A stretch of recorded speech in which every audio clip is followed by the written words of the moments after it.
Welcome to our episode of Reach Minds, Thoughts for Your Life's Journey podcast. In this episode, we will be exploring how to navigate your career, to find your purpose, making a meaningful contribution, and having a lasting impact. Today, I'm joined by Jignasha Kanani, where we'll discuss her strategies of how she aligned her career to her personal goals and values, ensuring that her work is not only a source of income, very important, and also a fulfilling career. Jag has worked for over 20 years in commercial banking, in Barclays and Lloyds banking. Jag has been recognized both internally and externally for her work on DEI, which is diversity, inclusion, and equity. Most recently, she was named as the Empower Future Leader of 2024. Welcome, Jag. Thank you so much for having me, Nita. Well, tell me a little bit about what got you interested in banking. So I actually come from a family of bankers. So both my parents were bankers. And actually, although I didn't know that I wanted to work in a bank per se very young, I knew I wanted to work in the city. It was very exciting. And watching back in the sort of early 90s, watching these glamorized American TV shows where bankers were they kicked ass and all this kind of thing. I found it very exciting. But actually, as I sort of progressed through my education and it was time to choose what to do at university, I did financial economics and I worked in a branch part-time whilst I did that. And actually, I found that banking was a surprisingly creative industry and you got to meet lots of different people. And I felt a natural alignment actually when I started working with colleagues and the customers that I did, and I've just sort of transitioned my career from there. But my parents were a big inspiration.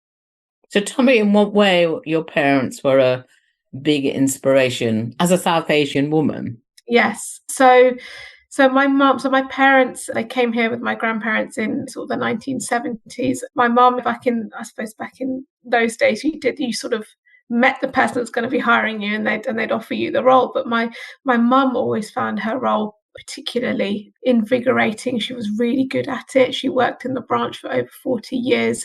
And she always came back with stories of how she'd helped somebody, whether that was meeting a need or helping them order a new debit card, whatever it was, that was her way of helping the wider community. My dad was more in the sort of the corporate finance space, and he would tell stories of how he'd helped businesses achieve their aspirations. And for me, it was very inspiring hearing those stories of how my parents had had such an impact on the people they were working with as well. Great. That sounds as if you were set up to go into banking.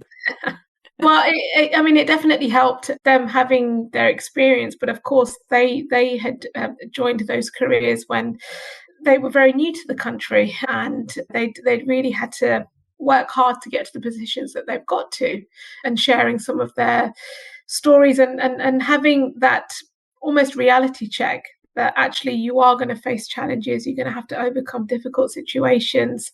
Actually, that was really helpful, and it's become more and more helpful as I've progressed through my career. What kind of challenges did they share with you that has kind of helped you to have a positive impact on your career and working with others? Well, from my mum's perspective, she worked pretty much full time so I've got a younger brother, younger sister, and after my brother went to school, she went back to working full time. So she was managing household, she had a full-time job, and she was also sort of looking after us three, helping us with our homework and stuff, because my dad had a very demanding role and he was working very, very long hours. So in terms of those challenges, actually how she managed to balance looking after the home and have a very fulfilling career. She did that extremely well. She appeared at that time as if she didn't break a sweat, but it is a challenge. And as children, we appreciated what she did for us at the time, and she was always present as well.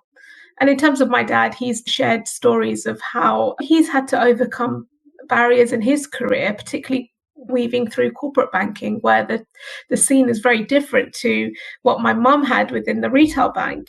Working in corporate banking was very different. Your image, your accent, everything really matters because you're put in front of some very senior clients. And he shared scenarios where he has faced racism. He has lost out on opportunity purely because of the colour of his skin. So kind of building on that, what kind of challenges have you had to overcome working in the world of banking? I think for me, it was around, I've held roles where there isn't a great level of representation, both for female, but also for sort of minority ethnic colleagues.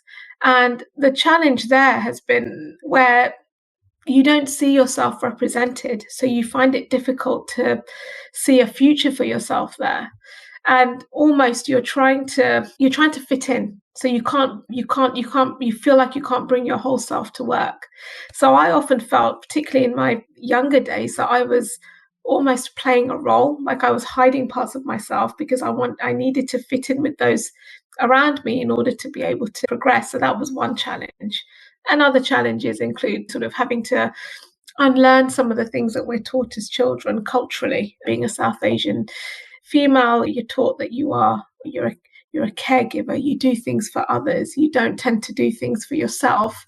And in terms of the relationship we have with elders, we listen to them. We don't challenge them. We do as we're told, but actually those lessons, whilst they're teaching respect and they're teaching you to absorb the learnings that your elders give in a corporate environment, that doesn't really play out when you're in committees and meetings and you have to hold your own opinion and you have to challenge. So it's unlearning some of those things actually to overcome and progress in the career.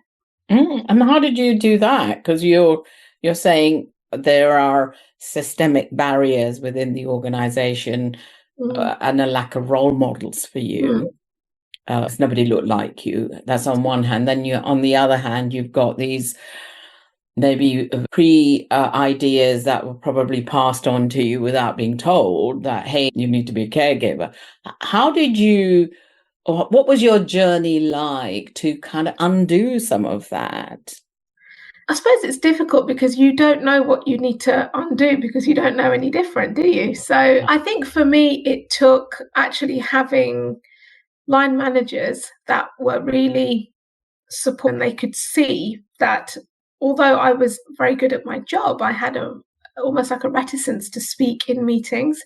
And the first line manager that I had that actually spotted this, they took me aside and said, "What is it that stops you speaking in front of these meetings? Because I know that what you're talking about. So why don't you do that in the meeting?" And we sort of slowly unpacked that it was a confidence issue. And it was an issue that I felt like I couldn't challenge because there would be retribution. And it was them actually helping me with strategies to help build my confidence to openly. First, we started with speaking out in meetings. So having a look at the agenda in advance, which are the things that matter, where do you think you can contribute? And then if they were in the meeting, they would pave a way for me to, if I was in the meeting on my own, I would have a focus on this is the agenda item I want to talk about and making a point to talk about it. I found it incredibly difficult to start with. I felt very uncomfortable. I was painfully shy as a child, and I didn't like speaking to people in public. And so there was a facet of my personality in there as well. But actually that perseverance, and when you've done it a couple of times, your confidence builds. So that was some of the things that really helped me in terms of unlearning those cultural barriers. So what's been the positive impact of your career, having developed yourself and have had allies who championed you? I think for me, it's that recognition that I'm probably not the only person that's felt this way.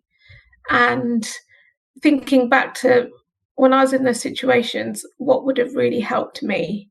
And I tried to be the person that I didn't have then.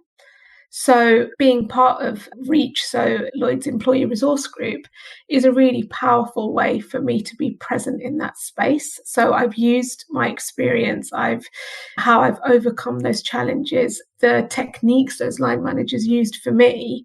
I try and employ those with the people that I'm mentoring. I talk about them when we have events, and just really showing my own journey, my own vulnerabilities, so people know that I've been through that journey, I've overcome it, and it gives them a way to overcome their challenges as well.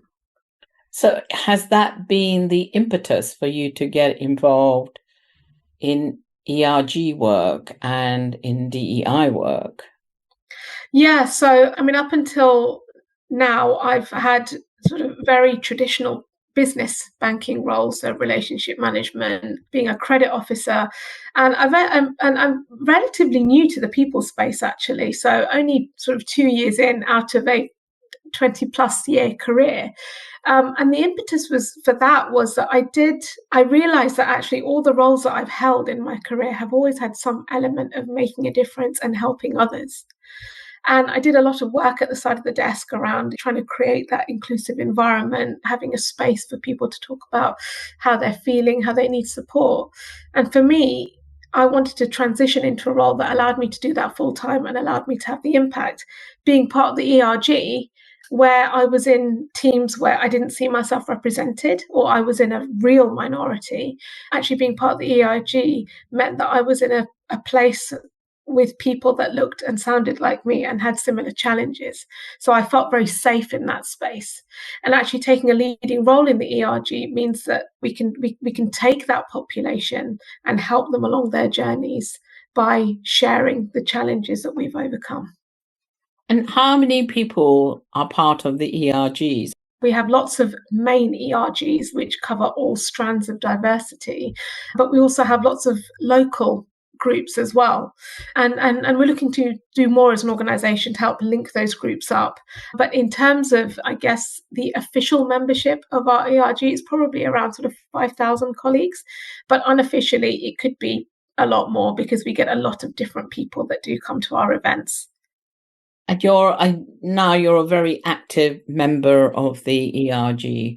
Yes. And you sort of lead it in terms of bringing different topics and different presenters to it. Yeah, so I head up the events stream of Reach Network, and that means that throughout the year we will invite speakers, we will host events, and they will typically be centered around cultural activity that might be happening throughout the year, but also around topics such as career confidence. We recently celebrated South Asian Heritage Month, East and Southeast Heritage Month, all those types of things. Within Reach, we do have faith networks that sit within it, and the faith networks will focus on the religious events and activities. I just want to kind of circle back to when you were talking earlier around your South Asian culture. And I'm kind of thinking, how do you think culture and society plays in shaping how we show up, whether it's in the work or whether it's within our home? I think it's difficult. I think we're evolving. And I think I'm part of the generation where it's starting to shift. I think in the generation sort of before mine and of my parents, there was very clear defined roles and expectations of this is what you do for your family, and you go to work, you're the breadwinner, and you're grateful for the job that you have. You show up in every way possible. There are great things that we have about our culture. We tend to have a very strong work ethic. We're very reliable. We work hard. But equally, we've got some of the things I spoke about earlier where you don't challenge elders. You don't necessarily ask for what you should be asking for because you're taught to be grateful to, oh, you work for such a great big organization. Don't rock the boat by asking for more money, for example. That wouldn't cross other cultures, other facets of society, wouldn't cross their mind not to ask for what you're due. So I think society does play a big role. We're still very thoughtful about what other people think about us, and our behaviors are, in a good way, you're kept in check because you should be behaving in a way that is true and honest and authentic. But equally, I can see how that stops people going into a direction that they're really passionate about, for example. I mean, I'm of the generation where everybody was a doctor, a lawyer, a banker, an accountant, something like that. But as we move towards my kids' generation, I'm very open about the fact that, look, you go off and do whatever you want to do, whatever passion you have, go off and do that. I'm seeing that more of that alignment between what you care about and what you do, because you want to do the right thing, but also make sure that you're doing something that drives you. Whereas before, it was you're earning to provide financial stability. And that's probably an overhang of when my grandparents moved here and they didn't have financial stability. So that sort of goes down through the generations as well. Talking as a South Asian woman, what occurs to me is, without getting trapped into stereotypes, Yes. I think there must be a spectrum of how South Asian individuals and women show up. And some might be aligned to what you're talking about, and others may be at different ends of it. Because there is a danger of having a single story that says of course we've had our hardships and we probably had barriers both on gender and race. However, we might have had different ways of dealing with it and different family background that's helped us to deal with it. So I'm quite conscious that your experience is beautiful in terms of what helped you to navigate. I want to be able to say to the listeners that we're a spectrum. And it is not just one end of it. There are women, South Asian women that I've known who speak up, who go in and hit the ground running, and they strive towards whatever they want. And that might be to do with personality, might be to do with the confidence. So I just wanted to kind of frame that. And I'm sure in your ERG, the complexity of and the dialogue that you must have around that, I wish I was a fly on the wall, because not everybody they have common experiences. However, everybody has their own thoughts and perspective. How do you in the ERG manage that? There's some of the complexity that must arise in your groups. Yeah, no, it's an absolutely valid point, and it is important to say that there isn't, in order to avoid casting a stereotype in what we're talking about, there is of course a spectrum of different ways, different personalities, and you don't want to be focused on a single story. The way that we sort of look at it in the ERG is that we try and make sure we have as much representation as possible. So if we have somebody who has been on a similar journey to mine, for example, we'll have them represented, but also somebody who's got a completely different story, a different perspective, and we bring those people together to have that rich discussion. So it is very visible that there are facets and there are different personalities, there are different experiences, and we take the best of that. We let people discuss it. We have very active audiences who can ask questions. We use the chat functions when we do virtual events, but it's really important to us that we get that balanced viewpoint across, because our audience, we've actually very actively tried to ensure that we have a very mixed audience, in that we have members, but we also encourage our members to bring along allies, line managers, things like that, so that it's no good everybody being on the same page talking about the same thing over and over again. We need allies to be able to move forward. So it's very important that we get that balanced viewpoint for the audience. So what's next for you? I'm very driven by making that difference for others, right? So, and I feel like I'm in a space now where I can be authentically me, and I try and role model that in the things that I say and that I do. In terms of what's next, I'd like to do more sort of externally, speaking to people in different organizations and trying to create that safe space, that place where people can see themselves, they can hear those inspiring stories. And by connecting people together, for me, that's a real driver. If I can help break down those barriers within the organization and start doing it outside, I'd consider that a win. So just finally, if you had to give some tips to someone who's starting their career, not in banking, anywhere, what kind of advice or insights would you give them?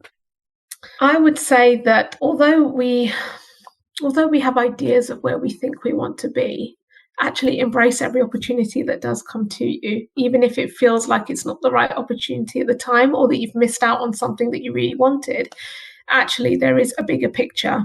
And if you approach a situation honestly and with good intent that you're going to learn everything you can from it, that experience will help you move forward in the way that you do. And also have trust in yourself and your own abilities. It's sometimes such a difficult thing to do, especially when you're in an environment that may not be very inclusive and you feel like you are different. It's really important to hold on to the fact that you've earned your place there. Be confident in what you're doing, and don't be afraid to ask for support and ask for help when you need it. Thank you very much. I really enjoyed listening to your story and listening to how you've grown and evolved yourself into the person you are today and the impact and difference that you're making. Thank you so much. If you enjoy listening, tell a friend.